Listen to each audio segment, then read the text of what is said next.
Salut à tous, j'espère que vous allez bien. De mon côté, super bien. Voilà, on se retrouve aujourd'hui pour une nouvelle vidéo spéciale Ligue des Champions. Je vais vous donner ma cote de 5 bien analysée. Alors, restez bien jusqu'à la fin pour ne rien manquer. Et si ce n'est pas encore fait, abonnez-vous et aimez la vidéo. On commence entre Club Brugge et Juventus. Alors, Club Brugge est 19e, Juventus est 14e. Cette équipe de Brugge est en grande forme actuellement puisqu'il est sur 10 matchs, 10 victoires consécutives en domicile.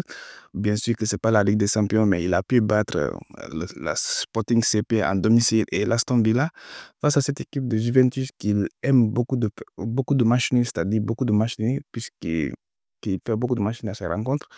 Je vois un match qui ne sera pas assez ouvert, surtout Brise en domicile en grande forme. Je vais partir sur match nul ou victoire de Club Brise en première mi-temps et moins de 3,5 buts, une cote à 1,40.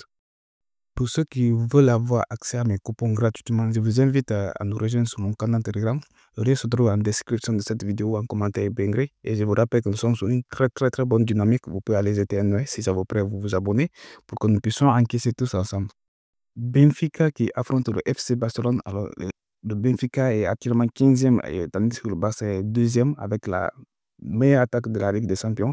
Face à cette équipe de Benfica qui tourne très bien en championnat puisqu'ils sont sur une très bonne dynamique. Et le FC Barcelone qui peut des fois être imprévisible, des fois il est bon, des fois c'est une équipe qu'on ne peut pas tout faire confiance à 100%. Je vois quand même un match qui sera assez ouvert entre deux équipes puisque les deux équipes sont très performantes actuellement en attaque, que ce soit en championnat ou à Ligue des Champions. Je vois un match qui sera assez ouvert. Je parle sur plus de 2,5 buts dans le match. Galatasaray qui affronte Dynamo Kiev dans cette rencontre. Alors, Galatasaray est actuellement 6e de l'Europa League avec 15 buts marqués et 11 buts encaissés. L'équipe a aujourd'hui l'occasion de monter au podium, c'est-à-dire à la 3e place en cas de victoire, puisqu'il a 12 points, 3 points de retard sur la 3e place. Face à cette équipe de Dynamo Kiev qui tourne très mal puisqu'ils n'ont rapporté aucun match lors de leurs 6 dernières rencontres avec un seul but marqué, 15 buts encaissés. Galatasaray, on le sait, ils ont une très bonne attaque dans les championnats. En domicile aujourd'hui, je vois un match qui sera assez ouvert, je pense, parce que Galatasaray est une équipe qui encaisse beaucoup de buts. Donc, quand on voit ces 10 derniers matchs, il a au moins encaissé un but. Donc, je passe sur la victoire de Galatasaray et plus de 2,5 buts dans le match. Borogna qui affronte Dortmund dans cette rencontre. Alors, Borogna est le 33e de la Ligue des Champions et est déjà presque éliminé. L'équipe n'a manqué qu'un seul but lors de ces 6 dernières rencontres. Face à cette équipe de Dortmund qui n'est pas sur une très bonne performance puisqu'ils ont enchaîné trois défaites consécutives lors de leurs 3 dernières sorties.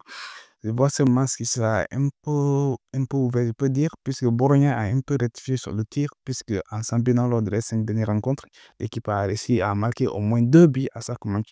Face à cette équipe de Dortmund qui n'est pas performant en déplacement, même si c'est en Bundesliga, mais ça peut se répéter en Ligue des Champions. Donc, je vois un match qui sera un peu ouvert. Je passe sur plus de 1,5 but dans le match. Atalanta face à Stuttgart. Alors, Atalanta est actuellement 13e de la Ligue des Champions avec 13 buts marqués, 4 buts encaissés. Atalanta a baissé un peu de régime au pays de ses 5 dernières rencontres, mais ça se confirme puisque c'était avec des équipes de grand niveau.